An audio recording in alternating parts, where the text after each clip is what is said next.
author of the text that we'll be discussing today, Global Church, Reshaping Our Conversations, Renewing Our Mission, Revitalizing Our Churches. Thank you so much, Dr. Hill, for joining us today. Lovely to be with you. Thank you for having me. Dr. Hill, you have been a passionate student of the Global Church for some years now. That's the way most of us know you. And you've been doing this for some time, even as a student in India in your 20s. When did you first turn your attention to the formal study of global Christianity? There were probably two moments that were formative for me in convincing me that this was an area that I should be focusing my energies on.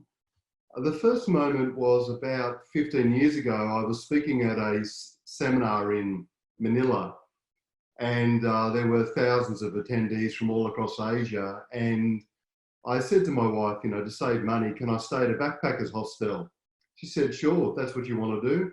So I was staying at a backpackers hostel, and I was woken up to the sound of weeping and sobbing one morning, about 5 in the morning, and I looked down, and the bunk below me was an elderly Asian man.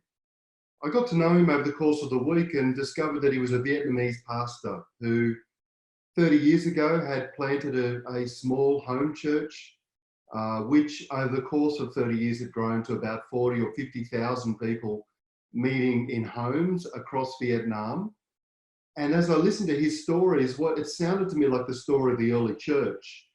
Stories of suffering and persecution. He was one of 4 brothers, and they'd all planted churches, but 3 of them had been taken away by the authorities and never seen again. But also extraordinary growth under great suffering. But what really disturbed me was that when I was speaking at the seminar, at the conference, all of the speakers looked like me. White, male, middle-aged, university educated, whereas the vast majority of the audience didn't look like us at all. Majority female and majority Asian. And I remember going home saying to my wife, something doesn't feel right about this. And my story is insignificant compared to the story of this Vietnamese pastor who I'd come across, and yet his story was not being told. And I said to her, I think that it's time for us to commit to amplifying and honouring the voices of the majority world church, and not just continuing to listen to the same voices. So that was a first memorable moment for me.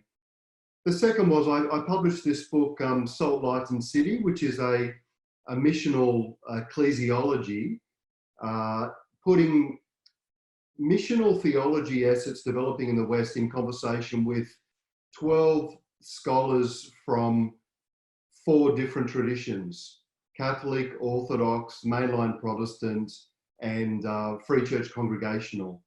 And the book has got a lot of traction, which has been good, but one of the criticisms that came back from reviewers was that the vast majority of the authors, theologians that I'm engaging with, are Western theologians. And what's to say that they're the most insightful theologians about the mission of the church today? And that was a moment for me as well, where in order to head off criticisms of my book, in the final chapter I said, I'm going to commit myself to producing a series of books that look at majority world theology. And I'm one of these guys that once I commit myself to something like that, then I'm stuck and I have to do it. So over the last 5 or 6 years, I've committed myself.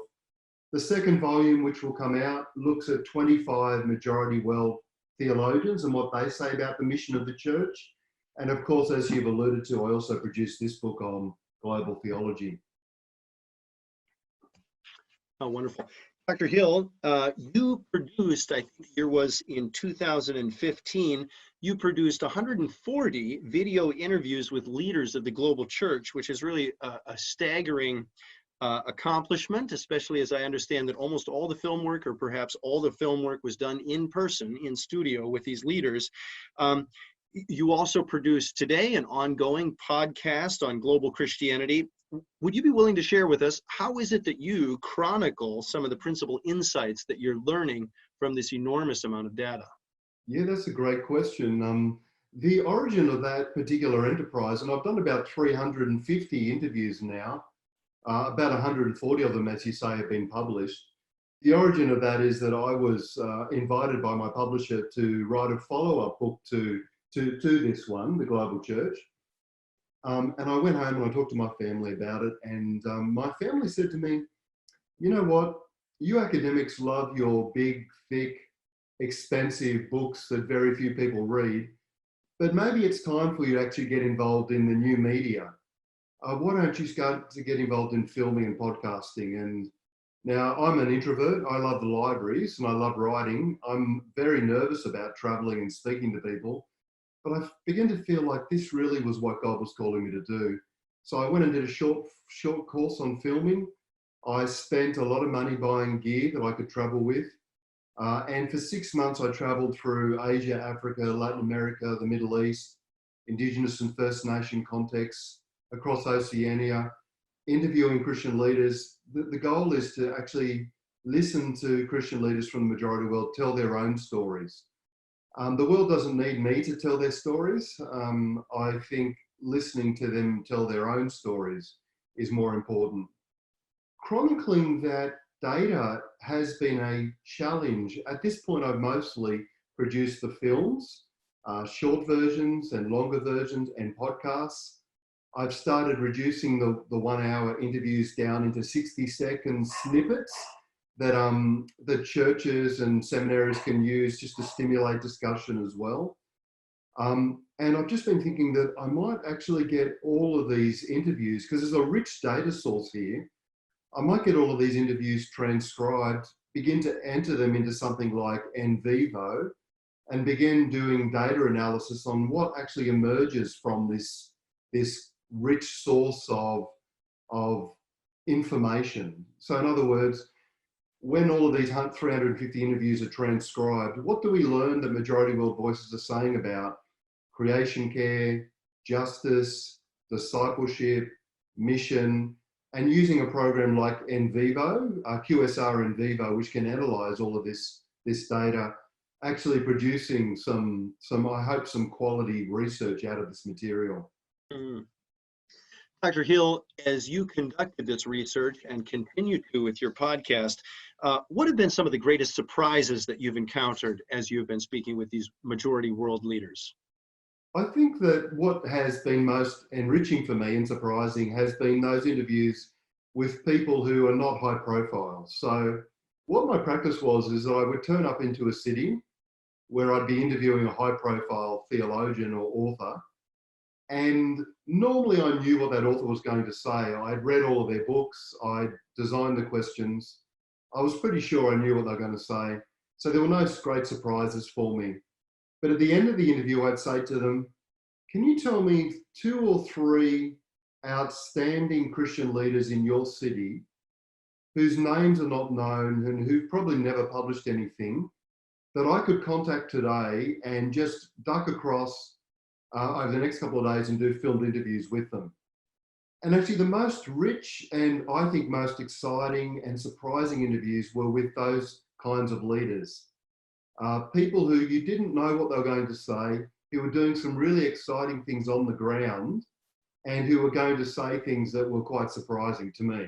And the thing is, when you interview high profile theologians, they don't always represent the voice of the church in their city, of course. It's often people on the ground who give you a better insight into actually what's happening in the church in a particular city. So that was interesting.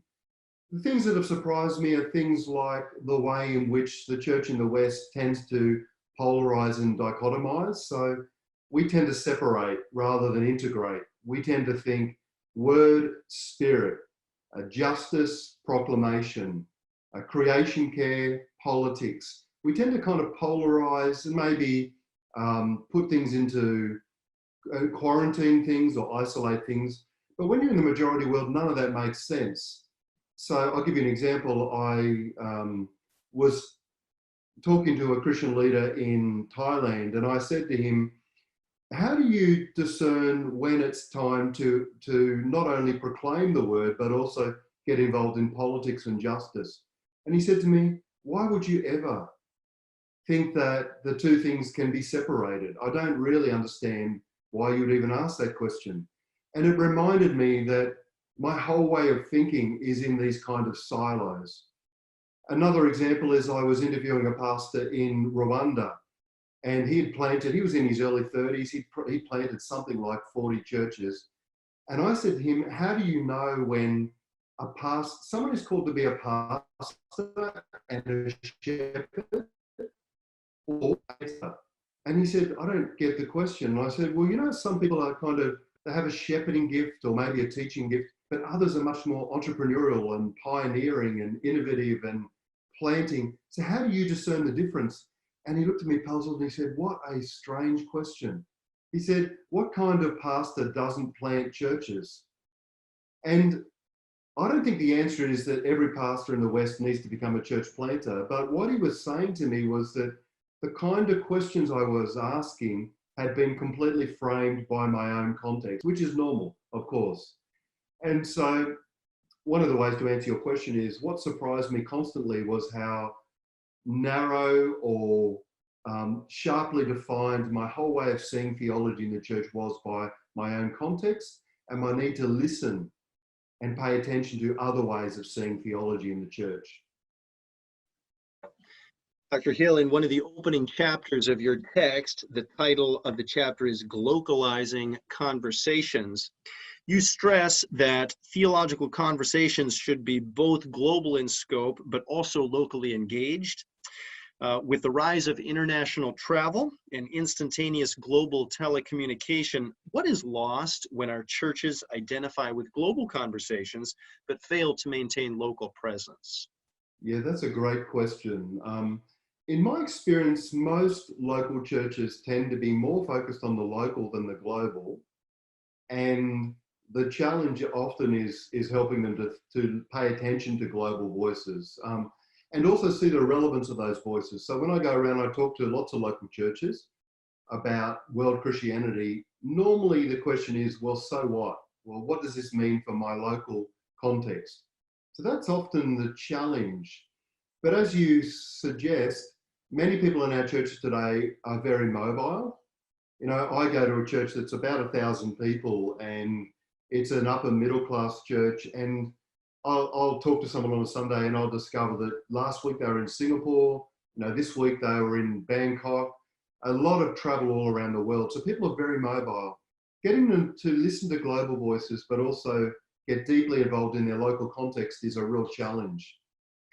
I've taken up the role as writer theologian in residence at my local church so that I can be deeply embedded in a local church that is seeking to do mission in its local context.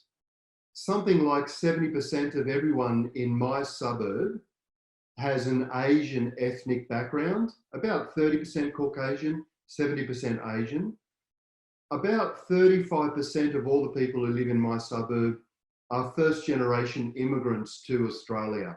So we're a very diverse, very multicultural, an exciting area to do mission in. My particular street, there's probably about 5 different religious groups in my street alone. And I'm constantly trying to, as a writer theologian in residence at my local church, I'm constantly trying to help my local church pay attention to what is God doing globally? What do we learn about the Spirit, about discipleship, and about mission from global voices? But then what does this mean for us in our suburb, where 30-something% of people are first generation immigrants, where there are multiple religions represented in our own streets? How do we deeply connect in the local, in our neighborhood? I'm constantly asking this question. And I think one of our great challenges is helping local churches, as you suggest, pay attention to global voices, but always think about, well, what does this mean for my street, for my suburb, for my neighborhood? And always putting those things into practice in the local context. Dr. Hill, there are many schemata to attempt to explain the differences between Western and Eastern theology. What is your preferred paradigm? This is a really good question. I haven't settled on a particular paradigm. I've enjoyed the work by Timothy Tennant and his examination of theology as it's developing in the majority world in the global South. You know, he suggests, for instance, that it's important for us to remember that majority world Christians, by and large, are more conservative traditionalist or orthodox, if you want to use that word. They accept the authority of Scripture in a much more literal way, and by Western standards, are much more confident in the gospel and in Scripture. He suggests as well that majority world Christians are likely to be much more morally and ethically conservative. The majority world Christians are much more interested in poverty and justice and in integrating proclamation of the word with things like creation care, and certainly in some contexts, not in all, but addressing issues of public policy, political life, racial reconciliation, social justice, and poverty. The majority world Christians are engaging with theology in much more pluralistic context than we traditionally know in the West, and have a lot to teach us in pluralistic contexts where we are rapidly becoming the minority, certainly in countries like Australia, if not necessarily in the United States. And majority world Christians are also thinking a lot more about the kind of corporate dimensions of Christianity as opposed to the individualistic dimensions. I like the way that he challenges us to think about the kind of translatability of majority world theological insights, recognizing the key themes, the key trends and habits, and then trying to do the work of translating those into our own context, which can be quite different. If we just take the insights of majority world theology and try to apply them, or majority world practices, and try to apply them in our own context, in some senses, that's kind of another form of colonialism or paternalism. It doesn't really honor the uniqueness of the insights and trends in those contexts. We're much more honoring if we pay attention to the voice of the Spirit in those contexts, and then attempt to translate, to contextualize, to apply those insights in creative and Christ-honoring ways in our own context. So I don't have a particular schemata, although the work of Timothy Tennant has been quite helpful for me as I began to frame this conversation. Dr. Hill, there are a lot of changes afoot in the world today. Technology is certainly creating new streams of communication for people all across the globe. What's your view? Are centripetal or centrifugal forces predominating in global Christianity today? That is to say, is the Christianity represented in Africa, Latin America, Oceania, etc.? Are those Christianities coming closer together or spinning further apart? This is a really good question. I think my gut feel is that they're spinning further apart, and that we're becoming more isolated, more potentially more polarized than in the past. So there are competing forces, as you suggest. So on the one hand, I've been encouraged by the way in which people are listening to voices that are other than their own. The Global Church Project website, for instance, had about 600 or 650,000 visits last year from every country in the world, from persons from every country in the world except for 4. And that encourages me because I think there is an interest in listening to global voices. And most of the major theological colleges and seminaries in the United States now are starting programs in world Christianity and global theology. So there is a growing interest in listening to global voices. That's encouraging. But I don't think it's the dominant force. I still think the dominant trend today is towards antagonism, conflict, isolation, fear, and retreat from the other. I think the trend, and there's various ways we can look at this trend sociologically, but the trend is to fear, to criticize, to be suspicious of the other, the theological other, the ethnic other, the sexual other, the racial other, and to not listen to the other and the voice of the other in such a way that we can grow and become unified and develop. So there are competing forces, but I think the trend is away from unity and away from attentiveness and away from honor. And those of us that are committed to world Christianity and to unity need to do everything we can to push back constantly against that trend, I think. Dr. Hill, if we can close this interview with an interview question that I've been asking everyone on this program, and that is this: what would it mean for the church to be united today? How would we recognize this unity, and what is it that we can do as individual Christians to pursue the unity for which Jesus prayed in John 17? I think it begins with cultivating a spirit of honor and attentiveness. Honor and attentiveness go hand in hand. So one of the reasons why I started the Global Church Project is because I want Africans to listen to Asians, Asians to listen to Middle Eastern thinkers, Middle Eastern theologians and Christians to listen to the voices of Latin America, Latin Americans to listen to Australians to listen to Americans, and possibly even those from the United States may begin to listen to Canadians. That was a bit tongue-in-cheek. But I dream of a church where we honor each other, where we pay attention to the voices of other traditions and cultures and theological perspectives. I think unity is cultivated with a humble, generous, attentive, prayerful spirit that prefers the other, that listens to the other, that honors the other in every way possible. When we have that kind of spirit, we can know the kind of unity that Jesus suggested was important, that expresses a kind of love that the world sees and knows that we are Jesus' disciples.